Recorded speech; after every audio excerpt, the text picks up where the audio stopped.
Olá. Bom, o material que a gente tem hoje é um pouco diferente, né? Não é um artigo, não é um livro, é um extrato da ata de uma reunião do Conselho de Administração do Banco do Brasil, de 11 de novembro de 2025. A nossa missão aqui é pegar esse documento, que parece super formal, e tentar espiar os bastidores de uma das maiores instituições do país. Exato. E é uma espionagem que vale muito a pena. Porque esses documentos que parecem assim burocráticos, na verdade são um mapa. Mostram as prioridades, as preocupações e, claro, a estratégia real da empresa. A gente vai decifrar essa linguagem corporativa. Perfeito. Então vamos começar a decifrar esse mapa. A primeira coisa que eu notei, o primeiro bloco, foi a aprovação das demonstrações contábeis do terceiro trimestre. Ok, parece rotina, mas tem um detalhe curioso.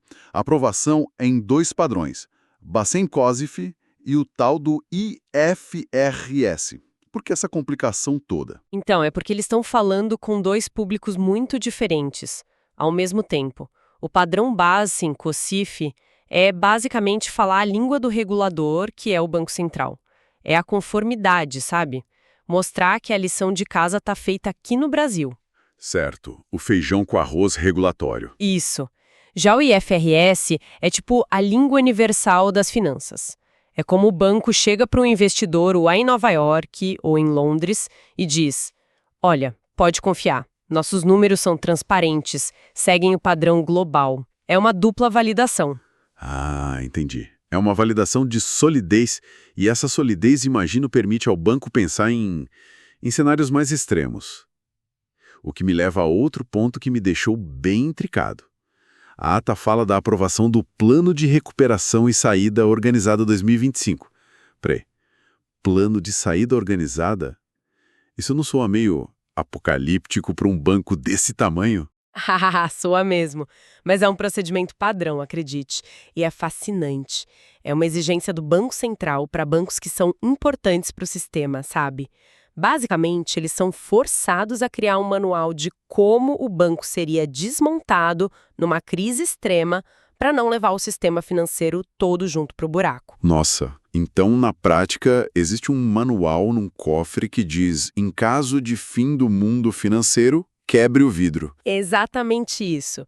É um exercício de humildade até. Eles planejam como crescer, mas também como falhar de forma ordenada. E essa responsabilidade toda aqui dentro deve dar confiança para eles serem mais ousados lá fora, imagino. Exato.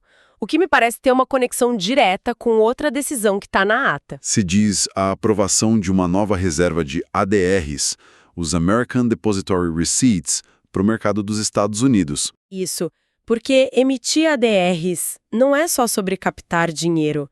Quando o banco faz isso e se registra na SEC, a CVM americana, ele está mandando um recado para o mercado global.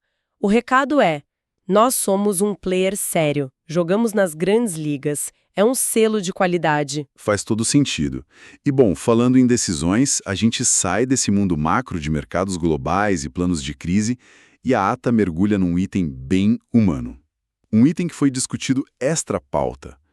A eleição de um novo membro para o Comitê de Pessoas, Elegibilidade, Sucessão e Remuneração, o COREM. E a importância desse comitê é gigantesca. Ele basicamente decide quem manda e quanto essas pessoas ganham.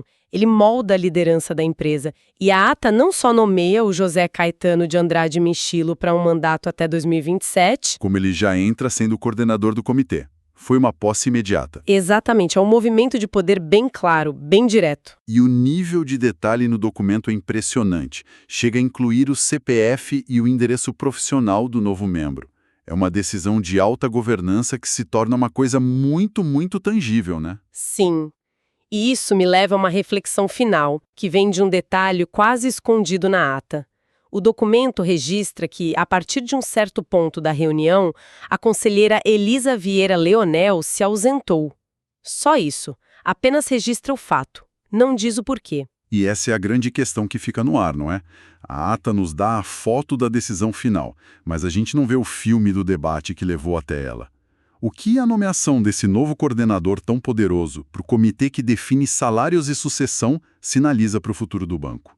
E o que um detalhe sutil, como a saída de uma conselheira no meio da discussão, pode nos dizer sobre as dinâmicas de poder que um documento formal como este nunca vai revelar por completo.